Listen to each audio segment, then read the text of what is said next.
할렐루야. 6월 23일 매일의 묵상 시간입니다. 오늘 우리에게 주시는 하나님 말씀은 마태복음 5장 21절에서 26절까지입니다. 제가 하나님 말씀을 받들어 봉독하겠습니다. 옛 사람에게 말한 바 살인치 말라, 누구든지 살인하면 심판을 받게 되리라 했다는 것을 너희가 들었으나 나는 너에게 이르노니 형제에게 노하는 자마다 심판을 받게 되고 형제에 대하여 나가라 하는 자는 공회에 잡히게 되고 미련한 놈이라는 자는 지옥불에 들어가게 되리라. 그러므로 예물을 제단에 드리다가 거기서 내 형제에게 원망 들을 만한 일을 있는 줄 생각나거든 예물을 제단 앞에 두고 먼저 가서 형제와 화목하고 그 후에 와서 예물을 드리라. 너를 송사하는 자와 함께 길에 있을 때에 급히 사와하라. 그 송사하는 자가 너를 재판관에게 내어주고 재판관이 관예에게 내어주고 옥에 가둘까 염려하라. 진실로 내게 이르노니 내가 홀이라도 남김이 없이 다 갚기 전에는 결단코 거기서 나오지 못하리라. 아멘. 하나님의 말씀입니다. 며칠 전에 아주 가슴 아픈 그런 뉴스를 보았습니다. 한 50대 중년 남성이 고등학교 다니는 아이를 학교에서 이제 픽업을 해서 학원에 가다가 반대편에서 음주 운전을 하는 차가 차선을 넘어서 그 차를 덮치게 됩니다.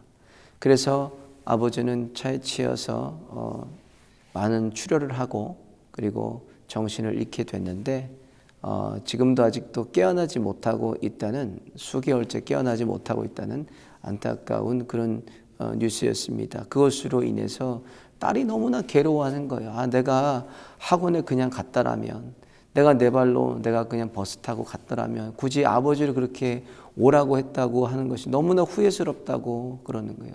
자신을 자책하는 그런 좀 마음 아픈 그런 뉴스를 보았습니다. 그러면서 이제 나오는 광고가 음주 운전은 살인입니다. 이런 광고였습니다.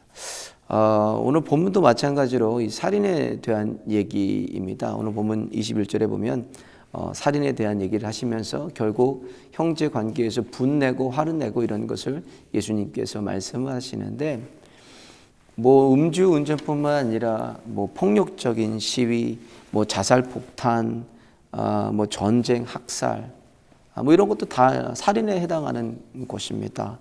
근데 예수님께서는 모세 율법을 통해서 살인하지 말라, 누구든지 살인하면 심판을 받게 되리라. 이스라엘 가운데 모세를 통해서 주신 6계명이 이제 살인하지 말라입니다. 그러나 22절에 보면 난 너에게 이르노니 형제에게 노하는 자마다 심판을 받는다. 그리고 형제에 대하여 나가라고 하는 자는 공회에 잡히게 되고 미련한 놈이라는 자는 지옥불에 들어가리라. 이렇게 말씀하시는데, 형제에게 분을 내고 형제를 저주하고 욕하는 것을 얘기하는 것입니다. 여기서 우리가 특별히 나가라는 것은 히브리 욕입니다. 히브리 욕으로 이 바보야 이런 여기 머리에 든 게 없는 사람아 라고 하는 욕과 같은 것이 나가라고 하는 것입니다. 형제를 욕하고 저주하고 그리고 형제에 미련하다고 하는 것은 지옥불에 심판을 받는다. 이제 지옥불이라는 것은 심판을 얘기하시는 겁니다. 그러시면서 이제 23절을 말씀하시는 게 이제 관계에 대한 부분을 예수님께서 말씀하십니다. 그러므로 예물을 제단에 드리다가 거기서 내 형제에게 원망을 들을 만한 일이 있는 줄 생각나거든.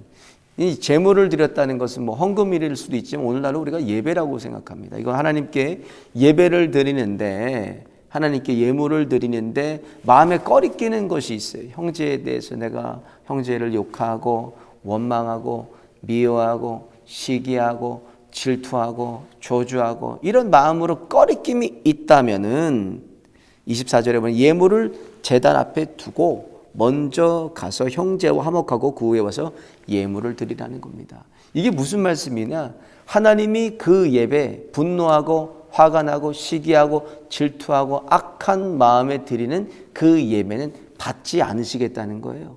먼저 가서 관계를 회복하고 먼저 가서 용서하고 와서 하나님께 예배를 올려드리라는 것이죠. 목사도 마찬가지입니다. 목사가 나쁜 마음을 먹고 악한 마음을 먹고 괴로운 마음을 먹고 미워하는 마음을 갖고 시기하는 마음을 갖고 하나님의 말씀을 전달한다면 그것은 독초를 먹이는 것과 같고 마찬가지입니다.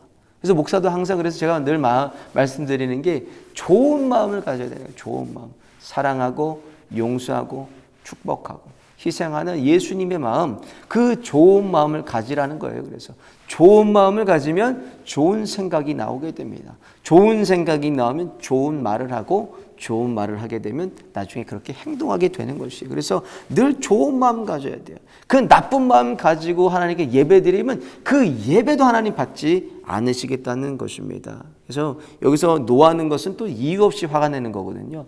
아무 이유 없이 그 사람을 미워하고 아무 이유 없이 그 사람을 저주하고 시기하고 질투하고 또 그 사람을 바보라고 욕하고 그 사람을 저주하는 사람은 지옥불, 심판이 있는다는 것입니다. 심판이 있게 된다고 말씀하셨습니다. 3장 15장 22절에 보면 순종이 제사보다 낫다고 그랬습니다. 그래서 우리가 하나님께 제사, 예물을 드리는 것보다 말씀에 순종하는 삶을 사는 것이 제사보다 낫다는 겁니다. 그러면 말씀에 순종하는 것이 무엇입니까? 예수님께서 계속 말씀하는 건 그것입니다. 마태복음 22장에 있는 하나님 사랑과 이웃 사랑이에요. 이것이 하나님이 우리에게 주신 명령입니다. 이것이 하나님이 주신 우리에게 지상 최대 명령이에요. 그리고 또 주신 마지막의 유언은 지상 최대 명령 마태복음 28장 19절 20절에 있는 그 말씀이에요. 가서 복음 증거하라는 말씀입니다.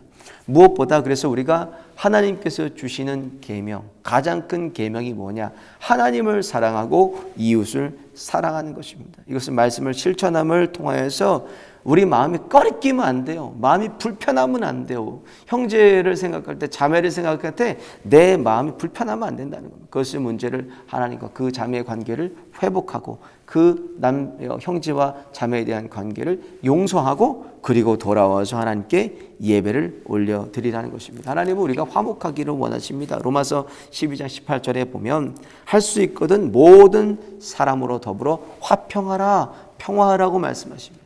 그래서 주님이 원하시는 건 하나님을 사랑하고 이웃을 사랑을 통해서 주님께서 주시는 진정한 평안을 우리가 맛보고 누리고 경험하시기를 원하신다는 것입니다. 오늘 하루도 주님이 우리에게 주신 그 큰 계명, 하나님 사랑과 이웃 사랑을 통하여서 주님이 우리에게 주시는 평안을 누리고 맛보고 경험하시는 하루가 되시기를 예수님의 이름으로 축원을 드립니다. 기도하시겠습니다. 거룩하신 하나님, 오늘도 저희들의 호흡을 연장하여 주시고 살아갈 수 있는 소명과 사명 주심을 감사합니다. 하나님께서 우리를 예배자로 세우시고 삶 속에서, 가정에서, 삶의 현장에서 예배드리게 해주심을 감사합니다. 하나님, 우리가 예배드릴 때에 하나님 우리 마음에 꺼리낌 없게 하여 주옵소서. 형제를 생각할 때, 자매를 생각할 때 우리 마음이 분노하고 그 자매 형제로 보면서 원망하고 시기하고 질투하는 마음이 없게 하여 주시고 주님 앞에 정말 주님이 주시는 사랑과 평안을 그 형제와 자매를 통하여 더불어 누리는 하루가 될 수 있도록 예수님의 심정 허락하여 주옵소서. 예수님의 마음으로 눈으로 바라보게 하여 주시고 사랑하고 용서하고 희생하며 예수님같이 끝까지 사랑하고 품어내는 그런 아름다운 거룩한 삶을 살아가는 하루가 될 수 있도록 저의 강박한 심령들을 녹여 주옵소서. 오늘도 육체의 연약함으로 고통을 받는 주님의 권속들이 있습니다. 이 시간 주님 찾아가 주시고 치료의 광선을 발하여 주시고 예수의 이름으로 명하여 주셔서 연약한 부분 강건하게 회복되게 하여 주시고 강건한 육체로 남은 인생 주님과 주님 몸된 교회를 아름답게 세워갈 수 있도록 은혜와 은총을 베풀어 주옵소서. 오늘도 주님께서 동행하시고 인도하시며 발걸음이 모든 곳에 닿는 곳곳마다 주님의 주시는 평안이 저희를 통해서 증거되고 보여지고 또 냄새가 나는 그런 하루가 될 수 있도록 저희들을 축복의 통로로 사용하여 주옵소서. 감사드리며 예수님의 이름으로 축복하며 기도 올리옵나이다. 아멘.